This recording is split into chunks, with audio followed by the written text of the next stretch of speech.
ರೇಣುಕಾಸ್ವಾಮಿ ಕೊಲೆ ಪ್ರಕರಣದಲ್ಲಿ ನ್ಯಾಯಾಂಗ ಬಂಧನದಲ್ಲಿರುವ ನಟ ದರ್ಶನ್ ಅವರು ಸುಪ್ರೀಂ ಕೋರ್ಟ್ಗೆ ಜಾಮೀನಿಗಾಗಿ ಅರ್ಜಿ ಸಲ್ಲಿಸಿದ್ದಾರೆ.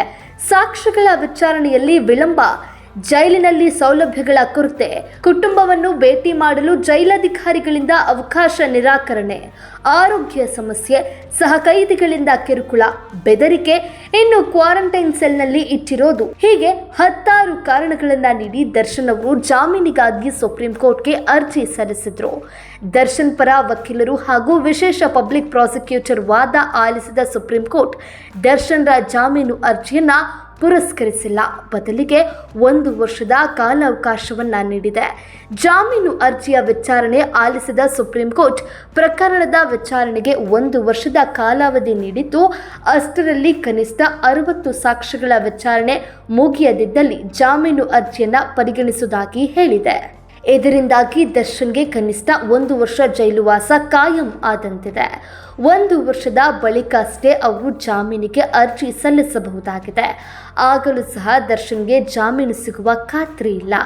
ಬದಲಿಗೆ ಆಗಿನ ಪರಿಸ್ಥಿತಿಗಳ ಆಧಾರದ ಮೇಲಷ್ಟೇ ಜಾಮೀನು ಅರ್ಜಿಯ ಭವಿಷ್ಯ ನಿರ್ಧಾರ ಆಗಲಿದೆ.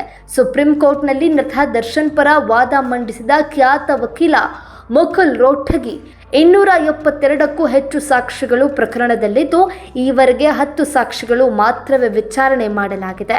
ಮುಖ್ಯ ಸಾಕ್ಷಿಗಳ ವಿಚಾರಣೆಯನ್ನಾದರೂ ಮುಗಿಸುವಂತೆ ನಾವು ಕೇಳಿದ್ವಿ, ಆದರೆ ಅದು ಸಹ ಸಾಧ್ಯ ಆಗಿಲ್ಲ ಅಂದಿದ್ದಾರೆ. ಆದರೆ ರೋಹ್ಟಗಿ ವಾದಕ್ಕೆ ಆಕ್ಷೇಪ ವ್ಯಕ್ತಪಡಿಸಿದ SPP ಸಿದ್ಧಾರ್ಥ ಲೂಥ್ರಾ, ನೀವು ಸಾಕ್ಷಿಗಳಿಗೆ ಏನೇನು ಮಾಡಿದ್ದೀರೆಂದು ಹೇಳಿದರೆ ನಿಮ್ಮ ಜಾಮೀನು ಅರ್ಜಿಯೇ ರದ್ದಾಗಲಿದೆ ಎಂದಿದ್ದಾರೆ. ಬಳಿಕ ನ್ಯಾಯಾಲಯಕ್ಕೆ ಮಾಹಿತಿ ನೀಡಿದ ವಕೀಲರು ಮುಂದಿನ 1 ವರ್ಷದಲ್ಲಿ 60 ಸಾಕ್ಷಿಗಳ ವಿಚಾರಣೆ ಮುಗಿಸುವುದಾಗಿ ಮಾಹಿತಿ ನೀಡಿದ್ದಾರೆ.